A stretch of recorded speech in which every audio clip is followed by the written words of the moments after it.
आज हम लोग इलेक्ट्रिसिटी स्टार्ट करने जा रहे हैं, चलो स्टार्ट कर लेते हैं। तो ये सब तो आप लोगों ने करके देखा होगा, है ना, किया है ये, ऐसा होते हुए देखा है, खाली ये वीडियो में ही देख रहे हो? देखा होगा, सबने देखा होगा, ऐसा होता है एक्चुअल में, ठीक है। अच्छा, ये वाला एक्सपेरिमेंट किसी ने किया है क्या इससे पहले? देखो ध्यान से, ये ऐसे देखा होते हुए?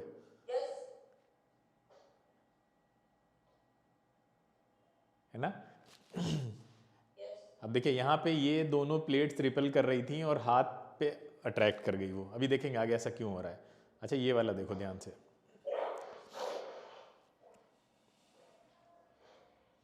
ये वाला तो ज़रूर किया होगा ये। हम्म हम्म। अच्छा, एक और देखते हैं। ये आपका कैन है कोल्ड ड्रिंक का। अब देखिए क्या ये भी अट्रैक्ट होता है? ये ऐसा चलाया कैन? चलो अब करके देख लेना, ये भी ऐसा होगा। ये देखो देखो क्या हुआ। ये सब जो चीज़ें देख रहे हो तुम, ये स्टैटिक इलेक्ट्रिसिटी के एग्जाम्पल हैं। किसका एग्जाम्पल है? स्टैटिक इलेक्ट्रिसिटी के। स्टैटिक इलेक्ट्रिसिटी मतलब ये कहीं ना कहीं देखने में तो जादू जैसा लग रहा है, ठीक है। तो पहले भी लोगों के सामने ऐसे जादू हुए हैं। सबसे पहले ऐसे मतलब किसने देखा था? तो एक इंसान था ग्रीस में, काफ़ी पहले की बात है। मतलब जैसे यहाँ पे लिखा हुआ 600 BC, यानी आज से अगर हम सोचें तो करीब 2600 2700 पहले की, यानी 2,500-3,000 पहले की साल, 2,500-3,000 साल पीछे चले जाइए। तब एक इंसान था जिसके बारे में मतलब बताया जाता है, जहाँ से ये सब सिलसिला शुरू हुआ। उसका नाम था थेलीस ऑफ मिलाइटस। तो वो क्या कर रहा था, वो एक दिन अपने जो घोड़ा है उसके ऊपर एक मतलब सब्सटेंस था, उसको बोलते हैं एम्बर। वो एम्बर को रब कर रहा था। तो वो उसने देखा कि वो कई जगह अलग अलग स्टोरी लिखी हुई, कई जगह लिखा हुआ है कि स्ट्रॉ जो है वो उस पर चिपकने लगा। मतलब वो जो एम्बर था वो उसके ऊपर रब कर रहा था घोड़े पर। तो एक जगह लिखा हुआ है कि बिल्ली के ऊपर रब कर रहा था। तो बिल्ली पूरे घर में जहाँ जहाँ घूम रही थी, वो घर में जितनी चीज़ें थी हल्की फुल्की, यानी पेपर था और भी जो भी पीसेस थे, वो सब उसकी बॉडी पे चिपकते जा रहे थे। तो ये सबसे पहला एक्सपीरियंस था कि ये मतलब ऐसा क्यों हो रहा है कि हम किसी चीज़ को रब करते हैं तो वो चीज़ों को अपनी साइड पे अट्रैक्ट करना क्यों स्टार्ट कर देती है। तो इसके बारे में आगे फर्दर काफ़ी फिर जो डेवलपमेंट हुए उनको हम लोग एक स्टोरी की तरह देखते हैं। सबसे पहले जैसे हमने बताया था कि थैलीस ऑफ मिलाइटस को ये एक्सपीरियंस हुआ। इस स्टोरी में घोड़े वाला एग्जाम्पल लिया गया है कि वो अपने घोड़े के ऊपर उसको रब कर रहा था। अब नीचे देखिए स्ट्रॉ पड़ा हुआ है, तो अब जब ये घोड़े की बॉडी पे इसको रब कर रहा है, तो ये जो आपका एम्बर है, जो इसके हाथ में जो सब्सटेंस है जिसको हम एम्बर बोल रहे हैं, ये अपने साइड पे स्ट्रॉ के पीसेस को अट्रैक्ट कर रहा था। तो इसको उसने इलेक्ट्रॉन कहा। इस अट्रैक्शन की वजह से इसका नाम क्या दिया? इलेक्ट्रॉन बोला, ठीक है।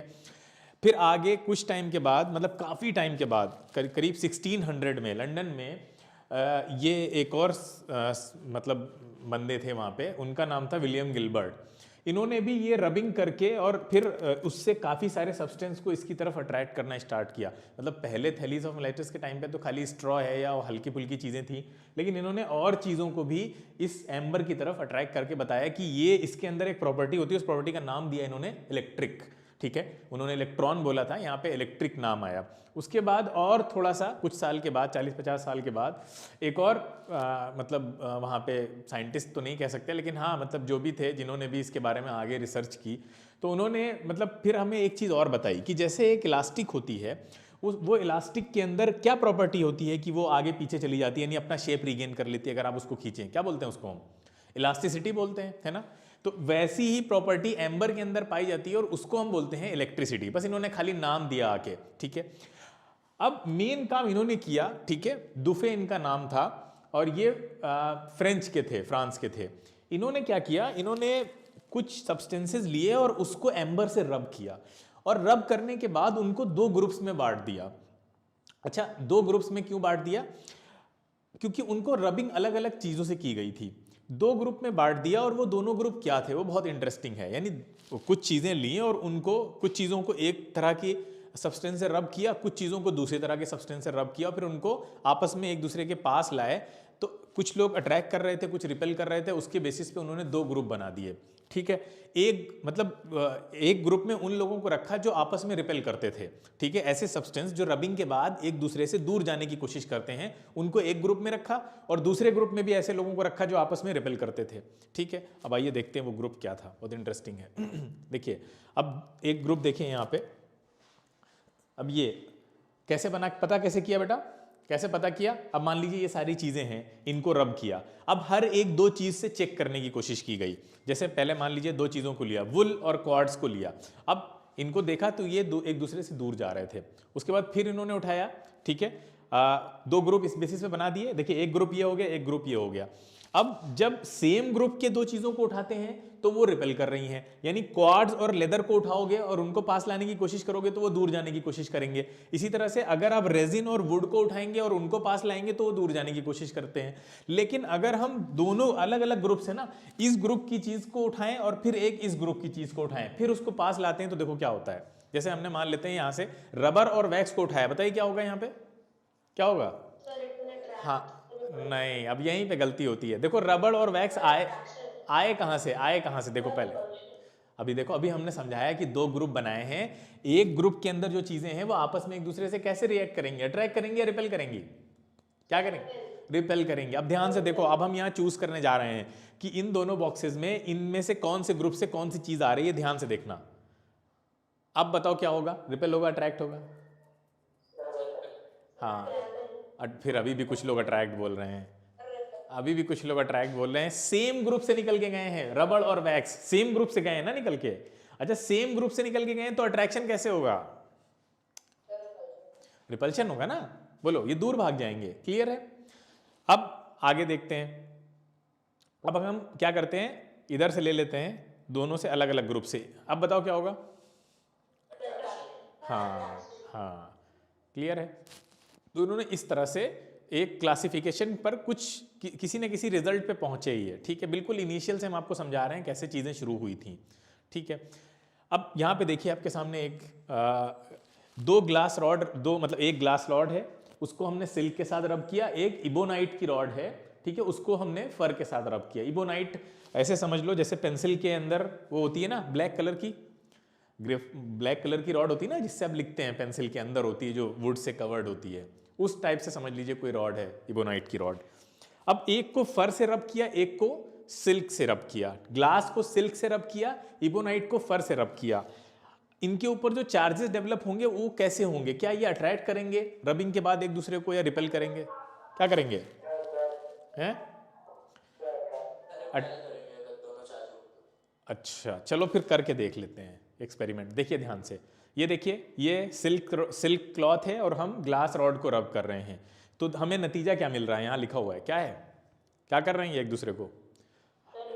हाँ, अगर हम दो ग्लास रॉड ले लें और दोनों को सिल्क क्लॉथ से रब करें तो वो दोनों रिपेल करते हैं। यहाँ से हम क्या नतीजा निकला, क्या रिजल्ट निकला? रिजल्ट ये निकला कि अगर आप किसी एक रॉड को, दो रॉड ले लीजिए आप, दोनों सेम काइंड की होनी चाहिए, और उनको सेम क्लॉथ से अगर रब करते हैं तो इसका मतलब उनके ऊपर सेम चार्जेस डेवलप हो रहे हैं ना।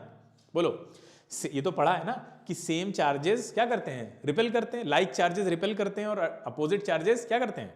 अट्रैक्ट करते हैं। तो अगर हम वाइसी वर्सा बोलें कि दो चीजें आपस में अट्रैक्ट कर रही हैं तो इसका मतलब कि उनके ऊपर अपोजिट चार्ज होगा, या दो चीजें आपस में रिपेल कर रही हैं तो इसका मतलब उनके ऊपर कैसा चार्ज होगा? सेम चार्ज होगा। हाँ, तो यहां पे इसका मतलब ये दोनों ग्लास रॉड पर इस सिल्क ने कैसा चार्ज डेवलप कर दिया? सेम चार्ज डेवलप कर दिया, ठीक है। आगे चलते हैं। अब हमने एबोनाइट रॉड ले लिया। एबोनाइट रॉड को हमने सिल्क से रब नहीं किया, फर से रब किया है। दो रॉड्स हैं, दोनों को फर से रब किया। इनका भी रिजल्ट क्या निकलना है? वही है, रूल तो वही रहेगा, है ना। यहाँ पे भी रिपल्शन होने वाला है क्योंकि आप सेम क्लॉथ से रब कर रहे हो, दोनों रॉड भी सेम है, तो आपको वहां पे रिपल्शन ही मिलेगा, यानी सेम चार्जेस डेवलप होंगे। अब हम एक और फिनोमेना करते हैं। हम क्या करते हैं कि ग्लास रॉड को सिल्क से रब करते हैं, लेकिन इबोनाइट को हम फर से करते हैं। अब हम पहले क्या कर रहे थे? दो इबोनाइट को पास में ला रहे थे, या दो ग्लास को ला रहे थे पास में। अब हम क्या करेंगे? एक ग्लास और इबोनाइट को पास में लाएंगे तो क्या होगा? अब क्या होने? हाँ, ये दोनों ने अट्रैक्ट किया तो ये एक्सपेरिमेंट हो रहा है। अभी हम एक्सपेरिमेंट कर रहे हैं और एक्सपेरिमेंट से पता लगा रहे हैं कि इनके ऊपर सिमिलर चार्जेस होंगे या अपोजिट चार्जेस होंगे। तो अगर वो रिपेल कर रहे थे पहले वाले केसेस में तो उनके ऊपर हमने ये रिजल्ट निकाला कि ये इनके ऊपर सेम चार्जेस डेवलप हुए होंगे। अब यहाँ पे हमने देखा कि जब दोनों अलग अलग तरह की रॉड्स को हम पास में लाए, एक को सिल्क से हमने रब किया था और दूसरी को फर से रब किया था, तो वो दोनों अट्रैक्ट करना स्टार्ट कर रहे हैं। इसका मतलब इनके ऊपर अपोजिट चार्जेस डेवलप हुए होंगे। क्लियर है? बताइए। तो इसका मतलब हमने ये जो एक्सपेरिमेंट किया उससे क्या रिजल्ट निकाला कि लाइक चार्जेस रिपेल करते हैं और अनलाइक चार्जेस अट्रैक्ट करते हैं। ये बिल्कुल इनिशियल फेज में कैसे चीजें डेवलप हुई होंगी वो आपको यहाँ पे समझाया जा रहा है स्टैटिक इलेक्ट्रिसिटी में। ठीक है, स्टैटिक इलेक्ट्रिसिटी काफ़ी आगे तक जाएगी, आप बहुत डिटेल में भी इसको पढ़ने वाले हैं। 12th तक ये आपका पीछा नहीं छोड़ेगी। 12th में आपको स्टैटिक इलेक्ट्रिसिटी में अच्छा खासा पढ़ना है। इलेक्ट्रोस्टैटिक्स के नाम से पूरा चैप्टर अलग है आपका, तो इसको इसलिए बहुत अच्छे से समझना नीचे से बहुत ज़रूरी है, क्योंकि आगे तक आपको ये काम आने वाली है अंडरस्टैंडिंग। ठीक है, तो इसको बहुत ध्यान से समझिए। तो हमने यहाँ से पता लगाया कि लाइक चार्जेस रिपेल करते हैं, अनलाइक चार्जेस अट्रैक्ट करते हैं। अगर आपसे कोई पूछे कि आपने ये कैसे पता लगाया, तो आप क्या आंसर करेंगे? आपने कैसे पता लगाया कि अनलाइक चार्जेस अट्रैक्ट करते हैं और लाइक चार्जेस रिपेल करते हैं, तो इसका क्या आंसर दोगे अगर कोई पूछ लेता है तो? बोलो, सब सन्नाटा हो गया। अरे अभी हमने बताया, क्या आंसर करेंगे? एक्सपेरिमेंटली, वन वर्ड बोलो, एक्सपेरिमेंटली। कैसे पता किया? एक्सपेरिमेंटली पता किया। हाँ ठीक है, हमने एक्सपेरिमेंटली पता किया है। अगर आपसे कोई पूछता है कैसे पता चला इसके बारे में, किसी किताब में लिखा था वहां से पढ़ के आंसर कर दिया आपने कि वहां पढ़ा था हमने, नहीं नहीं, आप बोलेंगे एक्सपेरिमेंटली पता किया गया है। एक्सपेरिमेंटली ये पता चला कि लाइक चार्जेस रिपेल करते हैं और अनलाइक चार्जेस अट्रैक्ट करते हैं। तो वन वर्ड याद रखिएगा, एक्सपेरिमेंटली पता चला है। आगे चलते हैं हम लोग। तो दो तरह के चार्जेस हो गए, एक पॉजिटिव, एक का नाम रख दिया गया नेगेटिव। ठीक है, अब ये नाम किसने रखा? ये करंट इलेक्ट्रिसिटी में वैसे हम आपको बताते, वैसे समझ लीजिए इनका नाम रखा था बेंजामिन फ्रैंकलिन ने। ठीक है, उनके टाइम पे, वैसे उनके नाम से भी प्रमोट होता है या उन्हीं के टाइम पे किसी ने रखा था। ठीक है, तो ये एक का नाम दे दिया पॉजिटिव, दूसरे का नाम दे दिया नेगेटिव। अब पॉजिटिव चार्ज क्या होगा? Charge on a glass rod, जो मतलब मान लेते हैं कि एक पे तो मतलब दोनों पे अपोजिट आया होगा ना, तो एक पे पॉजिटिव चार्ज, पॉजिटिव किस पे आया है? ग्लास पे पॉजिटिव आया है और इबोनाइट पे नेगेटिव आया है। अब देखो ये चीज हायर क्लासेस में जाके पढ़ोगे कि भाई दो रॉड्स थी, ठीक है, एक पे पॉजिटिव आया, एक पे नेगेटिव, ऐसा क्यों आया? मतलब एक ऐसी क्या खास बात हुई कि इसके ऊपर पॉजिटिव आया? हाँ, ये क्या होता है, वर्क फंक्शन होता है कि पॉजिटिव चार्ज किसके ऊपर आता है? जो इलेक्ट्रॉन लूज करेगा। ठीक है, और नेगेटिव चार्ज किसके ऊपर आएगा? जो इलेक्ट्रॉन गेन करेगा, यानी एक्सेस में उसके पास इलेक्ट्रॉन है, यही दिखा रहा है उसके ऊपर जो डोमिनेंस है नेगेटिव चार्ज का। तो ये ऐसा क्यों होता है कि कोई अगर उसको आप दो चीजों को आपस में रब कर रहे हैं तो एक लूज करेगा, दूसरा ही गेन करेगा। एक पर्टिकुलर कुछ सब्सटेंस के साथ ऐसा क्यों हो रहा है? तो वो वर्क फंक्शन होता है हर एक का अलग अलग, जिसको आप आगे हायर क्लासेस में पढ़ेंगे कि ऐसा क्यों होता है। आगे चलते हैं हम लोग। तो लाइक चार्जेस यानी दो लाइक चार्जेस रिपेल करेंगे और अनलाइक चार्जेस अट्रैक्ट करेंगे। ठीक है, ये हमने यहाँ पे इतना देख लिया। अब हम लोग आगे चलते हैं। हाँ ठीक है, अब देखिए एक चार्ज दूसरे चार्ज पे कैसे इफेक्ट डालता है, उसको कैसे अपने साइड खींच लेता है या अपने से दूर भगा देता है, जबकि दोनों एक पर्टिकुलर डिस्टेंस से काम कर रहे हैं। मतलब फोर्स लगाने के लिए हम जानते हैं कि टचिंग होना जरूरी है। अब तक हम लोग जो समझते थे कि फोर्स लगाने के लिए आप जाकर आपको पुश करना पड़ेगा या उस ऑब्जेक्ट को पुल करना पड़ेगा, है ना, मतलब आपको लिटरली उसको टच करना पड़ेगा। लेकिन यहाँ पे तो बगैर टचिंग के सारा काम हो रहा है। तो बगैर टचिंग के हो रहा है, तो बीच में कौन है जो उनकी हेल्प कर रहा है? कौन है जो कॉज बन रहा है उसका? हाँ, तो अब देखो उसको ऐसे समझते हैं बहुत अच्छी तरह से। ये देखिए, जैसे पानी के अंदर आपने एक सब्सटेंस को डाला, अब इसको यहां से हिलाओगे तो वो भी हिलने लगेगा ना। बोलो, देखो हिल भी रहा है। मतलब उसको जाकर टच नहीं किया आपने। मान लेते हैं दो बलून्स थे यहाँ पे, ठीक है, एक बलून को आपने हल्का सा झटका दिया तो यहां से ये भी हिलना शुरू हो गया, है ना, जबकि उसको हमने लिटरली जाके टच नहीं किया। कैसे हिलने लगा? समझिए, इसने क्या किया, इसने अपनी जगह पर खड़े खड़े वाइब्रेट होकर वेव्स जनरेट कर दी ना। देखो वेव्स निकल रही हैं, वो वेव्स आगे गई और उन वेव्स ने इसको भी वाइब्रेट कर दिया, उसको भी हिला दिया। तो लिटरली यहां पे कोई टचिंग नहीं हो रही है, फिर भी ये इतना दूर से इसके ऊपर फोर्स लगा रहा है। यही चीज चार्जेस में फील्ड करती है। ठीक है, यानी चार्जेस के चारों तरफ क्या होता है, एक एरिया ऑफ इन्फ्लुएंस बन जाता है। जैसे कि मान लेते हैं ये एक चार्ज है, ठीक है, और चार्ज का मतलब ये होता है कि उसके ऊपर या तो पॉजिटिव साइन होगा या तो नेगेटिव साइंस होगा। मतलब ये है कि उसके पास या तो इलेक्ट्रॉन की कमी होगी या इलेक्ट्रॉन ज़्यादा होंगे। अभी हम आगे देखेंगे कि ये कैसे होता है। तो किसी के ऊपर भी अगर जैसे पॉजिटिव चार्ज है ये, तो इसके चारों तरफ एक फील्ड बन जाती है। फील्ड का मतलब ये होता है कि इनविजिबल एरिया होता है, एरिया ऑफ इन्फ्लुएंस होता है कि उतने हिस्से में अगर कोई दूसरा चार्ज पार्टिकल आएगा तो वो उसको, अगर वो माइनस का है तो इसको खींच लेगा, और अगर वो प्लस का है, मान लेते हैं कोई चार्ज पार्टिकल प्लस का है, तो ये क्या करेगा, इसको रिपेल कर देगा। जैसे कि स्पाइडर वाला इस एग्जांपल से आप समझते हैं कि स्पाइडर होता है, उसका एक वेब होता है, तो वो स्पाइडर क्या करता है, सारा काम अपना वेब से करवाता है। कोई पार्टिकल बाहर से आया, वो उसमें फंस गया जाल में, उसने वेब को ऑर्डर किया, ले आओ इसको। अब अगर वो उसके काम का है तो वो उसको ले आएगा, और अगर उसके काम का नहीं है तो वो उससे बोलेगा इसको दूर फेंक दो। तो देखो अट्रैक्शन और रिपल्शन यहाँ पे भी हो रहा है ना। कौन कर रहा है, स्पाइडर खुद जाके नहीं कर रहा है, किससे करवा रहा है, वेब से करवा रहा है। तो बिल्कुल ऐसे ही समझिए कि चार्ज पार्टिकल दूसरे चार्ज पार्टिकल पे फोर्स लगाता है, खुद जाके नहीं लगाएगा, अपनी फील्ड से बोलेगा तुम लगाओ। तो दोनों ही चार्ज पार्टिकल की फील्ड होती है, वो दोनों आपस में इंटरेक्ट करती हैं। तो अगर वो सेम लाइक चार्जेस होते हैं तो वो एक रिपेल हो जाते हैं, और अगर अनलाइक चार्जेस होते हैं तो वो अट्रैक्ट हो जाते हैं। क्लियर है। तो ये काम कौन करता है, फील्ड करती है। फोर्स कौन लगाता है, एक चार्ज के ऊपर, एक चार्ज से दूसरे चार्ज पे जो फोर्स लग रहा है वो कौन लगा रहा है, फील्ड लगा रही है। तो उस फोर्स को भी फील्ड फोर्स बोला जाता है, इसे याद रखिएगा, ठीक है। ये जो फील्ड लगाती हैं फोर्सेस, उनको फील्ड फोर्स भी बोला जाता है।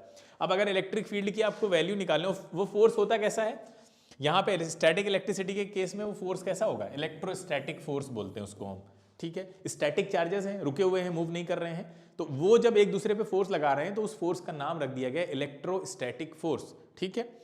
तो वो फोर्स की अगर आप वैल्यू निकालना चाहते हैं तो कैसे निकलेगा, आप बताइए। इलेक्ट्रिक फील्ड और उस फोर्स में क्या रिलेशन है, और चार्ज में, इन तीनों में एक रिलेशन होता है कि इलेक्ट्रिक फील्ड की अगर आप वैल्यू निकालना चाहते हैं तो वो उस फोर्स पे डिपेंड करेगी जो उन दोनों चार्जेस के बीच में लग रहा होगा। फोर्स लगा कौन रहा है, कौन लगा रहा है, फोर्स कौन लगा रहा है, अरे फोर्स कौन लगा रहा है, अभी इतना एक्सप्लेन किया, फिर कौन लगा रहा है फोर्स, फील्ड लगा रही है, बिल्कुल फील्ड फोर्स लगा रही है। तो जो फील्ड है वो कितना फोर्स लगा रही है चार्ज पर, तो वो फोर्स की वैल्यू ऊपर लिखेंगे आप F, और डिवाइडेड बाई वो चार्ज जिस पे वो फोर्स लगा रही है। तो वो इलेक्ट्रिक फील्ड की वैल्यू ऐसे आती है, E = F/Q, ठीक है। तो इतना ध्यान रखना है हमें कि जो फील्ड क्या होती है हमने समझाया आपको, और वो फील्ड एक दूसरे चार्जेस पे जो फोर्स लगाती हैं उस फोर्स को बोलते हैं इलेक्ट्रोस्टैटिक फोर्स। अगर कहीं पे कुछ समझ में ना आए तो आप दोबारा रुक कर पूछ सकते हैं, फिर से एक्सप्लेन कर देंगे, ठीक है। देखिए अब फील्ड लाइंस के बारे में कुछ समझ लेते हैं कि भाई हर एक चार्ज की अपनी कुछ फील्ड लाइंस होती हैं, अगर हम उसको ड्रॉ करें तो वो कैसी दिखेंगी हमको। वैसे तो फील्ड इनविजिबल होती है, दिखती नहीं है, लेकिन मान लीजिए अगर हम उसको ड्रॉ करना चाहते हैं, ठीक है, तो वो कैसा, उसका स्ट्रक्चर कैसा बनता है, तो उसका कुछ स्ट्रक्चर समझा गया है, बनाया गया है। तो उसको समझने के लिए ऐसे समझिए, देखिए जो पॉजिटिव चार्ज होता है उसकी फील्ड लाइंस आउटवर्ड होती हैं, बाहर की तरफ निकलती हुई दिखेंगी, यानी उससे दूर जा रही होंगी। और इसी तरह से जब कोई नेगेटिव चार्ज होता है उसकी फील्ड लाइंस ऐसी दिखेंगी आपको, यानी अगर आप उसका शेप बनाना चाहें तो ऐसा लगेगा कि वो अंदर की तरफ आ रही हैं, इनवर्ड प्रोजेक्टेड होंगी। तो बस इतना याद रखिए कि पॉजिटिव की जो फील्ड लाइंस होंगी वो कैसी होंगी, आउटवर्ड, बाहर की तरफ निकलती हुई, और जो नेगेटिव की फील्ड लाइंस होंगी वो कैसी होंगी, इनवर्ड प्रोजेक्टेड होंगी, अंदर की तरफ एरो बने हैं, ठीक है। तो इतना ध्यान रखना है। अगर मान लो हम पॉजिटिव नेगेटिव को पास रख देते हैं, ऐसे देखिए, अगर हम पॉजिटिव नेगेटिव को पास रख दें तो इससे तो फील्ड लाइंस बाहर निकल रही हैं, अभी हमने बताया आपको, और नेगेटिव में क्या होता है, फील्ड लाइंस अंदर की तरफ आ रही होती हैं, ठीक है। तो इसको पास रख के कुछ ऐसा स्ट्रक्चर भी बनाया जा सकता है कि इससे फील्ड लाइंस निकली और यहां जाके एंड हो गई, ऐसे, इस तरह से, और ऐसे ही होता है। अगर आप दो पॉजिटिव नेगेटिव को पास रखें तो उनकी फील्ड लाइंस कुछ ऐसी आपको दिखेंगी कि पॉजिटिव से फील्ड लाइंस निकलती जा रही हैं, ठीक है, और वो जाके कहाँ एंड होंगी, आपकी नेगेटिव में जाके इस तरह से एंड हो रही होंगी, ये, ठीक है। आगे चलते हैं हम लोग। अब देखिए यहाँ पे एक एक्सपेरिमेंट दिखा रहे हैं आपको, देखिए ध्यान से। हमने बलून को रब किया और रब करके हम, देखो पानी गिर रहा है यहाँ से, ठीक है। अब उसके पास लेकर आए, ये देखिए अट्रैक्ट होता दिख रहा है पानी बलून की तरफ, सबको दिख रहा है, हाँ। अच्छा एक चीज और देखने की कोशिश करो कि हम बलून को जब बहुत पास ला रहे हैं तो पानी और तेजी से उसकी तरफ अट्रैक्ट हो रहा है, ऐसा हो रहा है क्या? जब दूर ले जा रहे हैं तो अट्रैक्शन कम हो रहा है, जब पास ला रहे हैं तो अट्रैक्शन बढ़ रहा है। ये दिखा नहीं दिखा? हम ये नहीं पूछ रहे हैं क्यों ऐसा दिख रहा है आपको या नहीं दिख रहा है, सिर्फ इतना बताइए, रीजन नहीं पूछ रहे हैं। हाँ हाँ, तो ऐसा क्यों हो, सबसे पहले फिर से देखिएगा ध्यान से, मतलब प्रैक्टिकल दिखाया जा रहा है आपको कि होता है ऐसा, ऐसा नहीं है बुक में लिखा हुआ है इसलिए पढ़ लिया आपने। देखिए दोबारा देखिए, जब हम बलून को थोड़ा दूर रखें अट्रैक्शन फिर भी हो रहा है, लेकिन जितना तेज पास लेकर आ रहे हैं उतना और तेज वो उसकी तरफ जा रहा है। ये देखिए,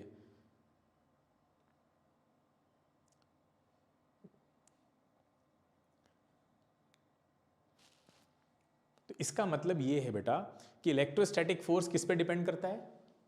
डिस्टेंस पे डिपेंड करता है। हाँ, यानी दो चार्जेस के बीच की डिस्टेंस पे डिपेंड करेगा। एक चार्ज ये रखा है, मान लेते हैं एक चार्ज ये रखा है, ठीक है। अब इसके बीच में डिस्टेंस है d। इसी तरह से हमने इन चार्जेस के बीच की डिस्टेंस को बढ़ा दिया, मान लेते हैं 2d कर दिया, तो इलेक्ट्रोस्टैटिक फोर्स कम हो जाएगा सेकेंड केस, है ना। आपने डिस्टेंस बढ़ा दिया, अगर आप डिस्टेंस बढ़ाएंगे तो इलेक्ट्रोस्टैटिक फोर्स की स्ट्रेंथ कम हो जाएगी, ठीक है। तो डिस्टेंस के कैसे, डायरेक्टली रिलेटेड है या इनवर्सली रिलेटेड है, बताओ। हाँ, इनवर्सली, मतलब अगर एक चीज को, वो भी स्क्वायर के इनवर्सली रिलेटेड होता है, इस तरह से याद रखिएगा, ये ऐसे, ठीक है। तो ये डिस्टेंस अगर आप बढ़ाते हैं तो क्या होगा, फोर्स आपका कम होता चला जाएगा उसी रेशियो में, ठीक है। एक और बहुत इंपॉर्टेंट देखिए ध्यान से एक्सपेरिमेंट, सभी बच्चे ध्यान से देखें इसको। ये देखिए, हमने एक बॉटल के ऊपर स्ट्रॉ रख दी है, ठीक है। इस स्ट्रॉ को हमने चार्ज नहीं किया है, हम अपने हाथ को चार्ज करके इसके पास ला रहे हैं। देखो ये हाथ की तरफ अट्रैक्ट होती दिख रही है क्या? ये देखिए, दिख रही है। हाथ को हम इसकी तरफ, हमने स्ट्रॉ को चार्ज नहीं किया है, हमने हाथ को चार्ज किया है सिर्फ। और वहां पे भी तो देखा था आपने, पानी को हमने तो चार्ज किया नहीं था, है ना। यहां पे भी देखिए ध्यान से इसको, स्ट्रॉ को हमने चार्ज नहीं किया है, फिर भी वो अट्रैक्ट हो रही है खाली हाथ को चार्ज करने से। अब देखिए हम स्पून को एक चार्ज करके इसके पास लाते हैं, देखिए स्पून से भी अट्रैक्ट हो रही है। ये देखिए, ये देख पा रहे हैं, दोबारा दिखाएं।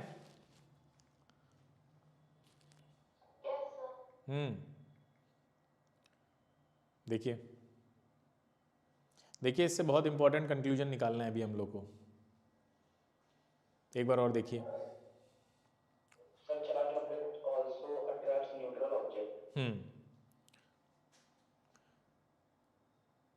ये न्यूट्रल है, जो स्ट्रॉ है हमने हाथ को चार्ज किया है, फिर भी ये उसकी साइड पे अट्रैक्ट हो रही है। इसी तरह हमने स्पून को चार्ज किया था।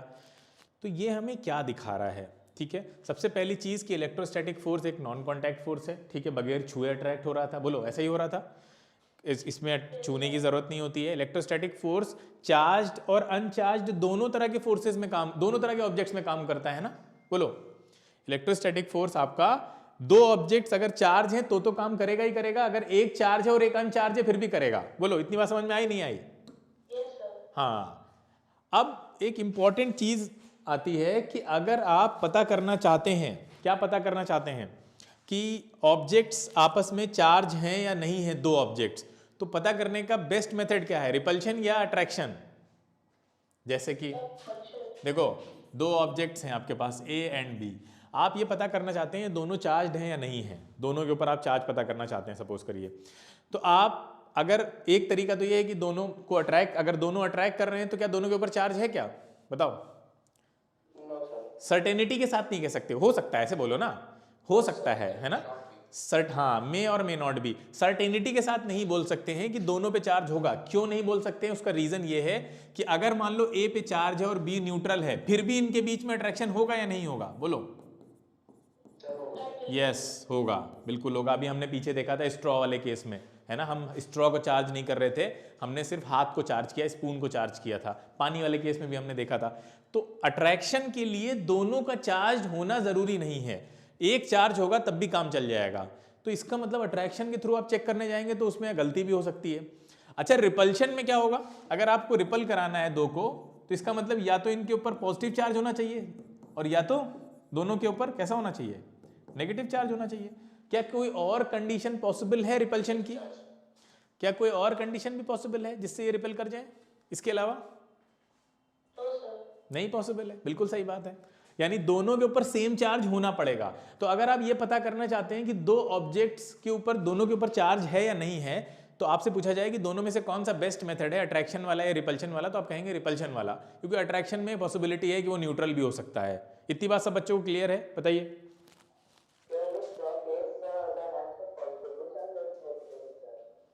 क्या कह रहे हो बेटा? आवाज तुम्हारी बहुत गूंज रही है, मतलब थोड़ा धीरे बोलो, या कुछ कोई और बच्चा अगर उसको समझ में आ रहा है तो वो एक्सप्लेन कर दे। मतलब बहुत ज़्यादा गूंज रही है, तो क्लियर नहीं हो पा रहा है तुम क्या पूछ रहे हो या क्या बोल रहे हो।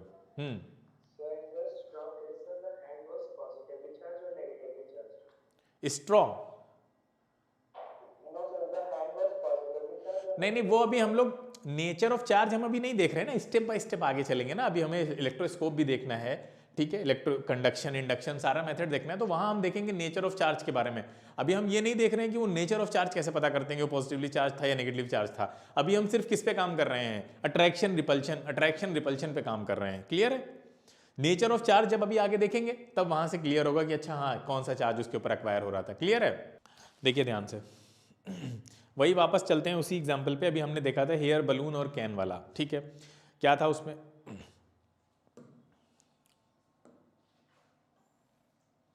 हाँ ये देखिए, आपने देखा कि ये अट्रैक्शन यहाँ पे काम कर रहा था, दोनों में आपने देखा, ठीक है।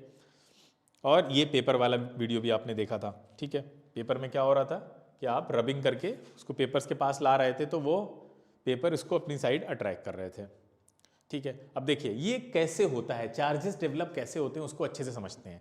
ये आपके सामने क्या है, क्या बना हुआ है? एटम है, बिल्कुल सही। ये एटम का स्ट्रक्चर है, बीच में आपका न्यूक्लियस है जो कि पॉजिटिवली चार्ज होगा प्रोटॉन की वजह से, न्यूट्रॉन पे कोई चार्ज नहीं होगा। और इसके चारों तरफ जो रिवॉल्व कर रहे हैं वो क्या है? इलेक्ट्रॉन है जो रिवॉल्व कर रहे हैं। हाँ बिल्कुल। अब देखिए ध्यान से, यूनिट क्या होती है चार्ज की, जिसमें हम चार्ज को मेजर करते हैं? कूलम होती है, ठीक है। कूलम में अब एक इलेक्ट्रॉन के ऊपर कितना चार्ज होता है? -1.6 इंटू 10⁻⁻⁹ कूलम। अच्छा, एक प्रोटॉन पे कितना चार्ज होता है? सेम चार्ज होता है, बस साइन बदल जाता है। बोलो इतना क्लियर है ना सबको? ये सब तो याद होगा। अच्छा, किसी जितने भी एटम पाए जाते हैं वो अगर न्यूट्रल हैं तो इसका मतलब क्या है कि उनमें number of electron number of proton बराबर होंगे। न्यूट्रल होने का मतलब ये है कि जितने इलेक्ट्रॉन है उतने ही प्रोटॉन है, तो दोनों एक दूसरे के इफेक्ट को कैंसिल आउट कर देते हैं, ठीक है। तो equal number of proton, equal number of positive charges cancel out equal number of negative charges, ठीक है। दोनों एक दूसरे के चार्जेस को कैंसिल आउट कर देते हैं, इसलिए वो न्यूट्रल रहते हैं। आगे चलते हैं हम लोग। तो इसका मतलब ओवरऑल जो एटम है वो इलेक्ट्रिकली न्यूट्रल होता है। हम सब एटम से मिलकर बने हैं, तो एटम इलेक्ट्रिकली वैसे न्यूट्रल रहता है, ठीक है, नॉर्मली। यानी उसमें जितने इलेक्ट्रॉन है उतने ही प्रोटॉन उसके चारों तरफ रिवॉल्व करते रहते हैं। अब देखिए यहाँ पे ध्यान से, ये एक एटम है, ठीक है, जिसमें नॉर्मली इलेक्ट्रॉन उसके ऊपर रिवॉल्व कर रहे हैं। अब देखिए बीच में क्या है? न्यूक्लियस, जैसे हमने बताया। और ये सब इलेक्ट्रॉन क्या है? अब देखिए न्यूक्लियस ही मजबूर कर रहा है ना इलेक्ट्रॉन को उसके चारों तरफ घूमने के लिए। कौन से फोर्स से? न्यूक्लियस एक फोर्स लगा रहा है ना, बाइंडिंग एनर्जी से अपना बाइंड किए हुए उसको बांधे हुए है। तो सबसे ज्यादा जो फोर्स होगा, आपको बताया था ना, डिस्टेंस जैसे जैसे बढ़ती है फोर्स वीक हो जाता है। तो सबसे स्ट्रॉन्ग फोर्स तो यहाँ पे ही होगा, बोलो, क्योंकि डिस्टेंस कम है। बोलो। अच्छा, यहाँ पे और दूर हो जाएंगे तो ये और दूरी बढ़ गई है ना, तो यहाँ डिस्टेंस और बढ़ गई तो फोर्स थोड़ा सा वीक हो गया कंपेरेटिवली। अच्छा, लास्ट में देखते हैं यहाँ पे जो इलेक्ट्रॉन होगा, या ये वाला देख लो, इस इलेक्ट्रॉन की डिस्टेंस सबसे ज्यादा है, तो यहां सबसे ज्यादा वीकेस्ट फोर्स होगा ना इसके साथ में। तो ये जो सबसे लास्ट वाली शेल होती है वो न्यूक्लियस से दूर होती है ज्यादा, इसलिए वहां के जो इलेक्ट्रॉन होते हैं उनके बारे में कहा जाएगा ये लूजली हेल्ड हैं, यानी उतना स्ट्रांगली हेल्ड नहीं है, ठीक है। They are not so strongly held by the nucleus as the other electrons. Clear?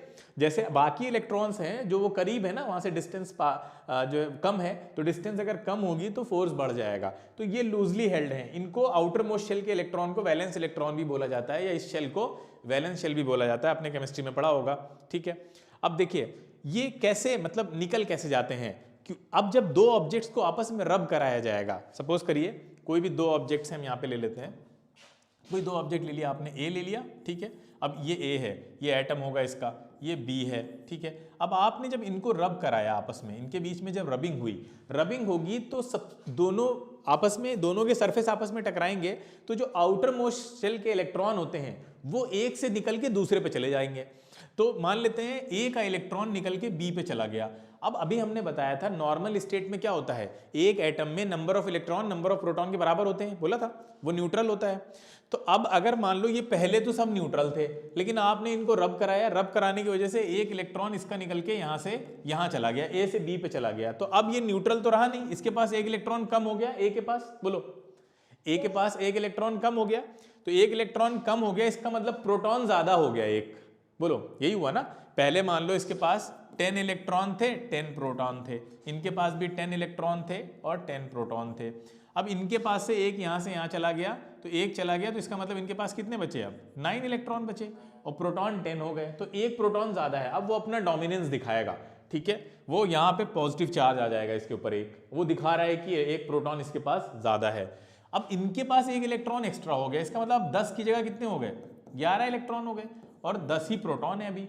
तो बी के ऊपर अपना डोमिनेंस कौन दिखाएगा, इलेक्ट्रॉन दिखाएगा, क्योंकि वो ज्यादा हो गया है वहां पे, तो वो यहाँ पे नेगेटिव चार्ज आ जाएगा। नेगेटिव चार्ज इस बात का सिंबल है कि इलेक्ट्रॉन ज्यादा है प्रोटॉन से। क्लियर है? तो ऐसे इनके ऊपर चार्जेस डेवलप हो जाते हैं और यही जो चार्जेस होते हैं जो ये इसी एटम के ऊपर रुके रहते हैं, इनको बोलते हैं स्टैटिक। स्टैटिक रहते हैं, मूव करते नहीं है, तो इसी इलेक्ट्रिसिटी को बोला जाता है स्टैटिक इलेक्ट्रिसिटी। ये चार्जेस का डेवलप हो जाना और फिर वो उसी के ऊपर रुका रहता है चार्ज। तो ये ऐसे चार्जेस का ट्रांसफर होता है, ठीक है। और अब यही दोनों, पहले ये दोनों न्यूट्रल थे, ए और बी दोनों न्यूट्रल थे, ठीक है। अब इनके बीच में कोई फोर्स ही नहीं था, पहले न्यूट्रल थे, एक दूसरे से कोई मतलब ही नहीं था। अब जब इनको रब कराया गया तो एक के ऊपर पॉजिटिव आ गया, एक के ऊपर नेगेटिव आ गया। अब इनके बीच में आप अट्रैक्शन फोर्स देख सकते हैं। अब वही दोनों फिर से अट्रैक्ट करना स्टार्ट कर देंगे। अब उनके बीच में फोर्स लगना शुरू हो जाएगा, जिसको भी हमने पीछे पढ़ा, क्या बोलते हैं उस फोर्स को, इलेक्ट्रोस्टैटिक फोर्स, है ना। वो फोर्स कौन लगाएगा बेटा, जो इनके चारों तरफ जो फील्ड बनेगी वही तो लगाएगी। भाई इस पॉजिटिव से बाहर की तरफ ऐसे फील्ड निकल रही होगी और नेगेटिव में क्या बताया था हमने, अंदर की तरफ आ रही होंगी फील्ड लाइंस। तो ये दोनों फील्ड्स आपस में इंटरेक्ट करेंगे, एक दूसरे पे फोर्स लगाएंगे, उस फोर्स का नाम है इलेक्ट्रोस्टैटिक फोर्स। उसकी वजह से ये दोनों में अट्रैक्शन क्रिएट हो जाएगा, वो पास आ जाएंगे। क्लियर है? इतनी बात समझ में आई सबको? बताइए। और इसी यही क्या रिपीट कर दें बेटा, क्या रिपीट करना, क्या बताया हमने, तो बहुत कुछ बताया है अभी, मतलब क्या क्या रिपीट कर दें। हमने जो कुछ बताया था सब रिपीट कर दीजिए आप, हैं ये अच्छा है। आप रिकॉर्डिंग देख लेना दोबारा, पूरी रिकॉर्डिंग अभी तुम लोग को मिल जाएगी, ठीक है। तो जहां से भी छूटा था वहां से दोबारा देख लेना। हाँ कुछ पर्टिकुलर, हाँ इलेक्ट्रोस्टैटिक फोर्स की डेफिनेशन ये है कि दो चार्ज्ड बॉडीज के बीच में लगने वाला फोर्स, और वो कैसे लगता है ये भी हमने बताया कि हर एक चार्ज अपने चारों तरफ फील्ड बना लेता है, इनविजिबल फील्ड, ठीक है, जो दिखती नहीं है, वो उसके लिए काम करती है। जैसे पॉजिटिव चार्ज है तो पॉजिटिव चार्ज के ऊपर ऐसे फील्ड बनी होती हैं, एरो बाहर की तरफ निकली हुई, ये इसकी फील्ड है।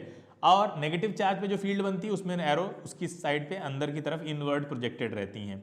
अब ये दोनों फील्ड आपस में इंटरेक्ट करेंगी, नेगेटिव और पॉजिटिव की, तो एक दूसरे पे फोर्स लगाएंगी। उसी फोर्स का नाम क्या है, उसी फोर्स का क्या नाम है बेटा, इलेक्ट्रोस्टैटिक फोर्स। और क्यों है ये नाम, ये भी हमने बताया था आपको। ये इसलिए है क्योंकि दोनों स्टैटिक चार्जेस हैं। ए के ऊपर भी जो चार्ज है वो स्टैटिक है, रुका हुआ है, कहीं जा नहीं रहा है। बी के ऊपर भी जो चार्ज है वो रुका हुआ है, कहीं नहीं जा रहा है। तो स्टैटिक चार्जेस के बीच में जो फोर्स लगता है उसको हम बोलते हैं इलेक्ट्रोस्टैटिक फोर्स, और इस फिनोमिना को बोलते हैं स्टैटिक इलेक्ट्रिसिटी। चार्जेस का डेवलप हो जाना और उसकी वजह से एक दूसरे पे फोर्स लगाना। तो चार्जेस का डेवलप हो जाना स्टैटिक इलेक्ट्रिसिटी, उनके बीच जो फोर्स लग रहा है इलेक्ट्रोस्टैटिक फोर्स। बहुत सिंपल है, रिलेट करके समझो। क्लियर है? बात समझ में आ रही है? अभी भी डाउट है तो पूछ सकते हो, फिर से समझाते हैं। बोलो, आ गया? ठीक है, आगे चलते हैं। तो ये देखिए, वही जो भी हम बता रहे थे कैसे इलेक्ट्रॉन जाते हैं, समझो ए और बी दो एटम लिए थे हमने, तो इलेक्ट्रॉन कैसे गया, ऐसे गया, समझ लो, दोनों को रब कराया तो एक का इलेक्ट्रॉन इधर निकल के चला गया। अब जब इलेक्ट्रॉन चला गया तो देखो यहाँ इलेक्ट्रॉन कम हो गए और यहाँ इलेक्ट्रॉन बढ़ गए, तो ये पॉजिटिव चार्ज हो गया क्योंकि प्रोटॉन बढ़ जाएंगे ऑटोमेटिकली। प्रोटॉन तो कहीं नहीं जाएंगे ना, वो तो न्यूक्लियस में ही रहेंगे।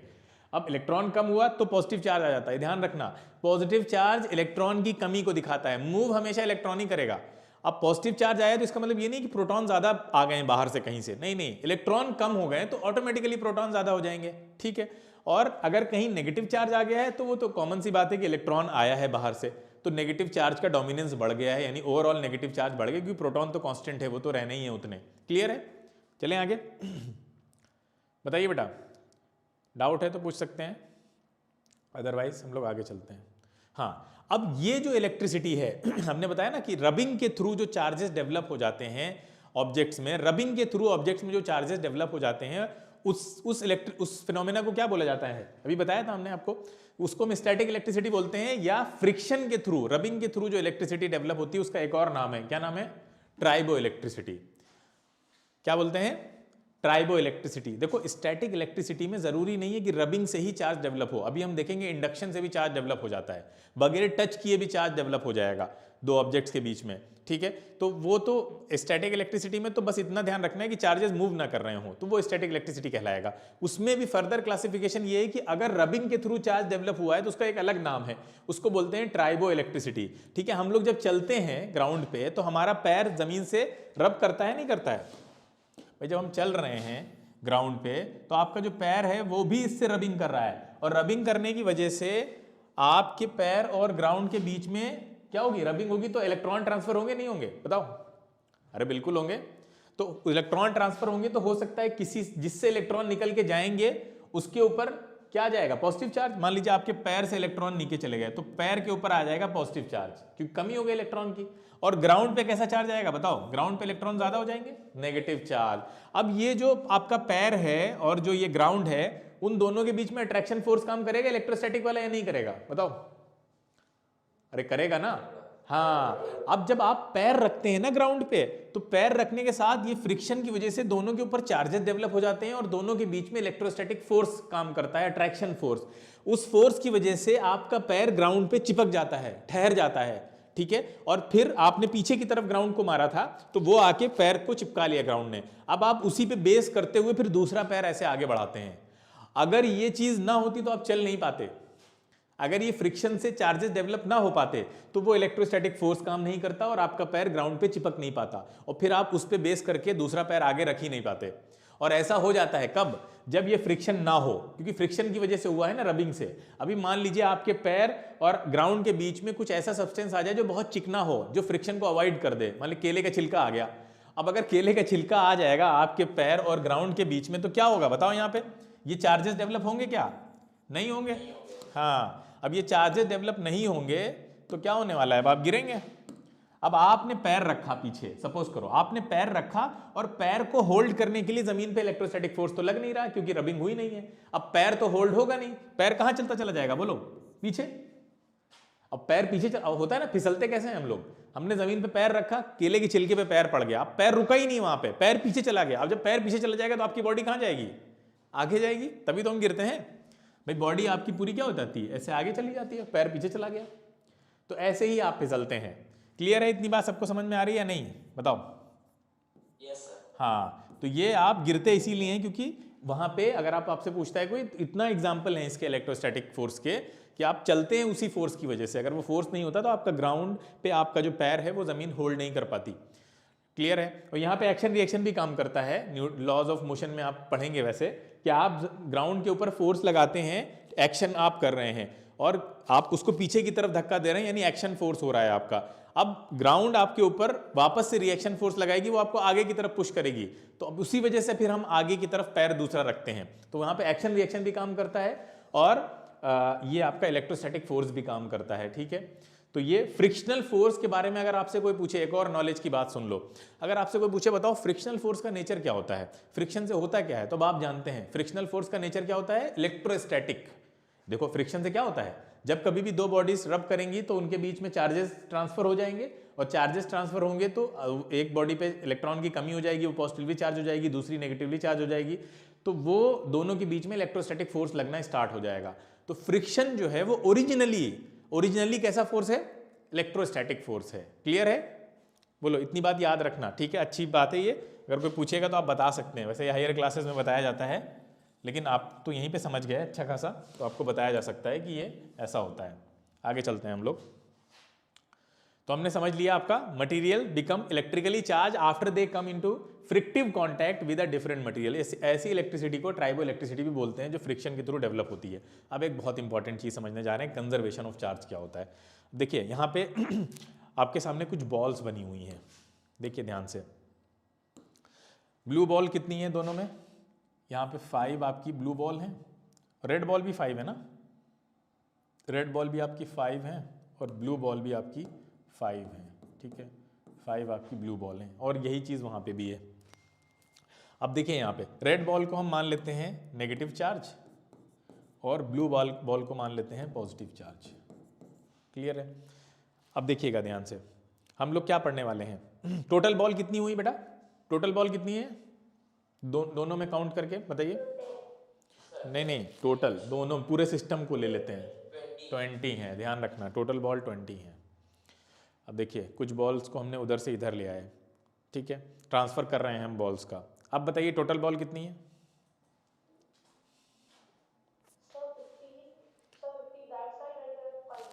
टोटल बॉल पूछ रहे हैं बेटा, टोटल 20 ही हैं, ठीक है। कंजर्वेशन ऑफ चार्ज समझने जा रहे हैं हम लोग, ठीक है। यानी आप बॉल को एक जगह से निकाल के देखिए, अब हम यहाँ से यहाँ ले आए, अब बताओ टोटल बॉल कितनी है? 20 ही हैं।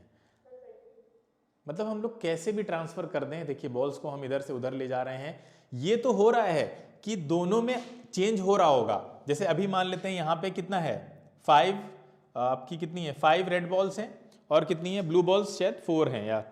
तो ये तो हो सकता है कि इंडिविजुअली कम कम ज़्यादा हो रहा है, ठीक है। इसके पास मान लेते हैं नेगेटिव, अगर हम लाल को नेगेटिव मान रहे हैं और ब्लू को पॉजिटिव मान रहे हैं, तो कभी ऐसा होगा कि इसके पास नेगेटिव चार्ज ज़्यादा होगा, कभी इसके पास पॉजिटिव चार्ज ज़्यादा होगा। लेकिन अगर आप दोनों को काउंट करेंगे, दोनों के टोटल चार्जेस को देखेंगे, तो वो कभी कम ज़्यादा हो सकते हैं क्या?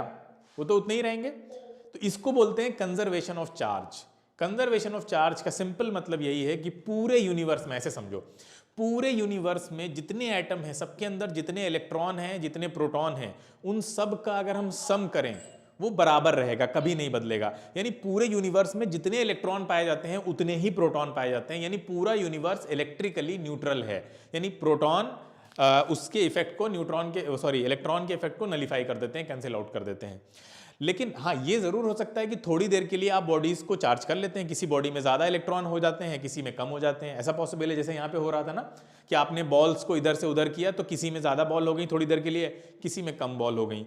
तो ये टेम्परेली तो चार्जेस की शिफ्टिंग पॉसिबल है, लेकिन पूरे यूनिवर्स में अगर आप टोटल सम निकालेंगे कभी भी वो बदलेगा नहीं। मतलब ये है कि ना तो कोई एडिशनल चार्ज पूरे यूनिवर्स में डाला जा सकता है और ना ही वहां से कोई चार्ज निकाल के डिस्ट्रॉय किया जा सकता है। यानी जो बैलेंस है प्रोटॉन और इलेक्ट्रॉन का, वो कभी भी डिस्टर्ब नहीं किया जा सकता है। इसी को बोलते हैं कंजर्व रहना, ठीक है। जो चीज कंजर्व है, जो डिस्ट्रॉय नहीं की जा सकती, ठीक है, जो उसमें फर्दर एडिशन सब्ट्रैक्शन पॉसिबल नहीं है, जितना है उतना ही रहेगा।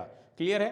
तो उसको बोलते हैं conservation of charge. Total system का चार्ज कभी भी बदलेगा नहीं। इंडिविजुअली हो सकता है, किसी के पास कभी ज्यादा है, किसी के पास कम है, थोड़ी देर के लिए, ठीक है, आपने टेम्परेली कर लिया है। ओवरऑल आप कुछ नहीं कर सकते। ट्रांसफर हो सकता है, लेकिन आप परमानेंटली ना ऐड कर सकते हैं कुछ और ना ही निकाल सकते हैं। क्लियर है इतनी बात? कंजर्वेशन ऑफ, समझ में आया चार्ज? हाँ।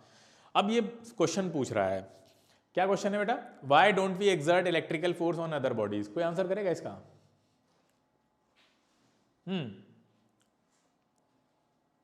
एनीवन? चलो अच्छा, ऑप्शन दे देते हैं। पहला ऑप्शन है वी कैरी नो चार्ज, दूसरा ऑप्शन है we carry charges but in such a way that they cancel out each others effect.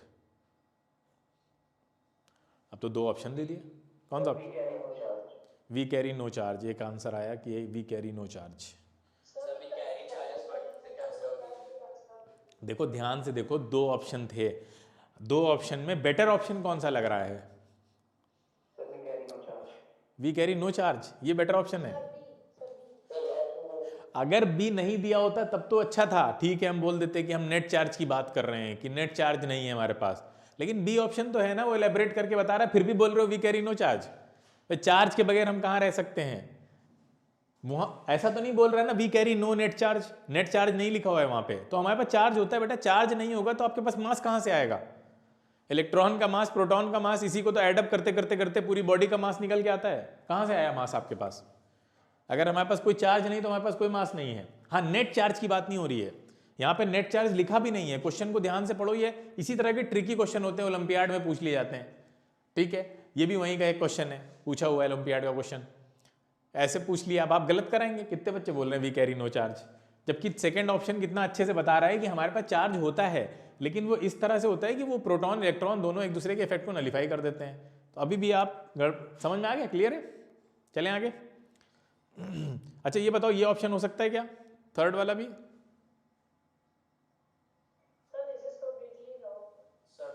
हाँ, मतलब अब एटम से ही तो हम मिलकर बने हुए हैं। बोल रहा है how can a person exert electrical forces, only atoms do that, ठीक है, ऐसे ऑप्शंस भी रहते हैं। चलिए एक और क्वेश्चन आपके सामने, ध्यान से देखिए। वैसे हमने इसका आंसर हिंट में कर दिया है आपको अभी, बताओ।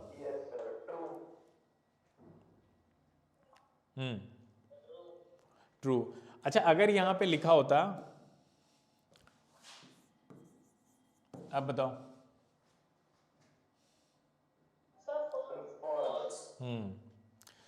तो एक जरा सी चीज ऐड कर दी हमने और वो पूरा स्टेटमेंट गलत हो गया। चार्ज तो हो सकता है, नेट चार्ज नहीं होगा बॉडी पे। क्लियर है? बात समझ में आ रही है? हाँ, नेट चार्ज का मतलब क्या हुआ, चलो बताते हैं। नेट चार्ज का मतलब ये होता है, अभी हमने क्या किया था, ए और बी को रब कराया था, बोलो। ए और बी को रब कराया था हमने। अच्छा, ए और बी के पास चार्जेस थे पहले से या नहीं थे? थे ना। अरे इलेक्ट्रॉन प्रोटॉन की तरह देखा जाए तो चार्जेस थे, लेकिन वो दोनों एक दूसरे के इफेक्ट को कैंसिल आउट कर रहे थे, तो ये दोनों क्या थे, न्यूट्रल थे। बोलो। अरे बेटा बंद कर लो माइक। न्यूट्रल थे, बोलो। न्यूट्रल थे ना दोनों, ए और बी दोनों न्यूट्रल थे, दोनों न्यूट्रल थे। अब आपने जब रब कराया तो एक इलेक्ट्रॉन ए से निकल के बी पे चला गया था रबिंग की वजह से, ठीक है। अब इलेक्ट्रॉन निकल के चला गया तो ए के ऊपर कैसा चार्ज आया था, पॉजिटिव, और बी के ऊपर कैसा चार्ज आया था, नेगेटिव। क्लियर है? तो ये जो किसी भी ऑब्जेक्ट के ऊपर जो चार्ज आपको दिखता है वो दिखाता है कि उसके पास नेट चार्ज है। नेट चार्ज का मतलब ये नेट पॉजिटिव है, ये नेट नेगेटिव है, यानी इसके पास एक प्रोटॉन एक्स्ट्रा है, इसके पास एक इलेक्ट्रॉन एक्स्ट्रा है। इसको बोलते हैं नेट चार्ज। जब बैलेंस बिगड़ जाए, प्रोटॉन और इलेक्ट्रॉन का जो बैलेंस बना हुआ है वो जब बिगड़ जाएगा, डिस्टर्ब हो जाएगा, यानी दोनों में से कोई भी एक ज्यादा हो जाए या कोई भी एक कम हो जाए, तो वहां पे नेट चार्ज डेवलप होता है। क्लियर है? बात समझ में आ रही? नेट चार्ज किसको कहते हैं? हाँ, अब अगर ये नेट चार्ज नहीं होगा तो ये न्यूट्रल हो जाएंगे, फिर ये न्यूट्रल कहलाएंगे। अगर बैलेंस बना हुआ है तो वो न्यूट्रल है, बैलेंस बिगड़ गया तो नेट चार्ज आ गया। ठीक है, आगे चलते हैं हम लोग। हाँ, चार्ज इज क्वांटाइज्ड। क्वांटाइज्ड का मतलब क्या है समझते हैं। क्वांटाइज्ड का मतलब क्या है? क्वांटाइज्ड का मतलब ये होता है कि चार्ज का जब ट्रांसफर होता है, अभी देखो चार्ज का ट्रांसफर हुआ था या नहीं हुआ था, ए और बी में रब कराया हमने, तो रबिंग की वजह से चार्ज ट्रांसफर हुआ, एक इलेक्ट्रॉन निकल के चला गया। इसी तरह से एक से ज्यादा इलेक्ट्रॉन भी जा सकते थे निकल के। तो वो कह रहा है कि इलेक्ट्रॉन का जो ट्रांसफर होता है वो एक पर्टिकुलर क्वांटिटी में होता है, ऐसा नहीं होता है कितना भी इलेक्ट्रॉन निकल के चला जाएगा। जैसे कि हम एग्जांपल ये दे रहे हैं आपको कि आप मार्केट गए, आपको मार्केट से जो है वो फल खरीदना था, तो आपको सेब खरीदना था सपोज करिए, तो आप 1 केजी सेब लेने गए, तो 1 केजी सेब मिलेगा नहीं मिलेगा, बोलो। आप अगर मांगे तो 1 केजी सेब दे दो, देगा नहीं देगा? मार्केट में मिल जाएगा, है ना। अच्छा, अगर हम बोलें कि हमको 4 सेब खरीदना है, 1 केजी सेब नहीं चाहिए, 4 सेब मिलेगा नहीं मिलेगा, बोलो। 4 मिल जाएगा। अच्छा, 1 सेब मिलेगा या नहीं मिलेगा? 1 सेब मांगे जाके अगर तो मिल जाएगा। अच्छा ठीक है, अगर हमारे पास बिल्कुल पैसे नहीं है, हम आधा सेब मांगे जाके उससे, तो देगा वो? आधा सेब नहीं देगा, है ना, आधा सेब नहीं देगा। अच्छा, इसी तरह से बाकी, जैसे हम 1 केला लेने जाएं तो दे देगा, चलो। आधा केला नहीं देगा, बोलो देगा क्या? आधा केला नहीं देगा, आधा संतरा नहीं देगा, ठीक है। अच्छा, इसी तरह से कुछ पूरी क्वांटिटीज में जो नहीं देगा, जैसे कि अंगूर होते हैं, तो अंगूर भी 1 अंगूर मिलेगा क्या? 1 अंगूर को खरीदने जाए, 1 अंगूर दे दो, 4 अंगूर दे दो, देगा? भगा देगा, ठीक है। ऐसे ही मान लेते हैं कोई मिठाई की शॉप है, मिठाई की शॉप पे आप मिठाई लेने गए, तो मिठाई वाले के यहाँ जो डब्बे थे, यानी जो बेचता था, उसने अपने यहाँ डब्बे बनवा रखे थे 1 केजी के, कि हम 1 केजी के ही डब्बे में देते हैं मिठाई। अब आप वहाँ पे खरीदने गए मिठाई, कि आपने बोला कि 5 किलो मिठाई दे दो, 5 किलो मिठाई दे देगा वो या नहीं देगा? कैसे कैसे देगा? 1-1 किलो के 5, हाँ बिल्कुल। अच्छा, आपने कहा 4.5 किलो मिठाई दे दो, देगा? नहीं देगा, है ना। 5.5 किलो, 1.5 किलो, नहीं देगा, बोलो। नहीं, क्यों? क्योंकि उसके पास जो डब्बे का साइज है ना, वो 1 केजी के मल्टीपल में ही है। 1 ले लो, 2 ले लो, 3 ले लो, ऐसे तो दे देंगे, 1 के इंटीग्रल मल्टीपल में दे देगा वो। लेकिन कुछ ऐसी क्वांटिटीज हैं जिनको वो चाह कर भी नहीं दे सकता। मान लो किसी को मिठाई चाहिए, उसने कहा मैं तुम्हारे यहाँ से बहुत मिठाई लूंगा, ठीक है, तो 20 किलो मिठाई मतलब ले लूंगा मैं, लेकिन उसने साथ में कंडीशन लगा दी कि 20.5 चाहिए हमको, तो वो नहीं दे पाएगा, है ना। 20.5 उसके पास नहीं है डब्बा। अगर आप ये कंडीशन लगाएंगे तो वहां पे वो फुलफिल नहीं होने वाली है, भले ही आप 20 नहीं 20 खरीद लीजिए, कितने भी खरीद लीजिए डब्बे। तो ऐसे ही इलेक्ट्रॉन का जब ट्रांसफर होता है तो उसमें भी क्वांटिटी फिक्स है, कि इलेक्ट्रॉन जब जाएगा तो इलेक्ट्रॉन का एक चार्ज कितना था, अभी पीछे आया था, याद है किसी को? कितना चार्ज था इलेक्ट्रॉन का? हाँ ठीक है ठीक है ठीक है। ये इलेक्ट्रॉन का चार्ज है। तो जब कभी भी दो बॉडीज के बीच में रबिंग हो रही है, जैसे डी है एक बॉडी, एक सी है, अब इनके बीच में आपने खूब रबिंग कराई, तो इनके ऊपर जो इलेक्ट्रॉन ट्रांसफर होंगे ना, वो या तो ई, अब ई से इलेक्ट्रॉन के चार्ज को हम ई भी लिखते हैं, तो या वो ई होगा, यानी ई का मतलब ये है कि इतना होगा 1.6, या तो ये 2e हो सकता है, या 3e हो सकता है, या 4e हो सकता है। यानी आप इसको 1 से मल्टीप्लाई करिए, 2 से करिए, 3 से करिए, वो सारे चार्जेस का ट्रांसफर पॉसिबल है।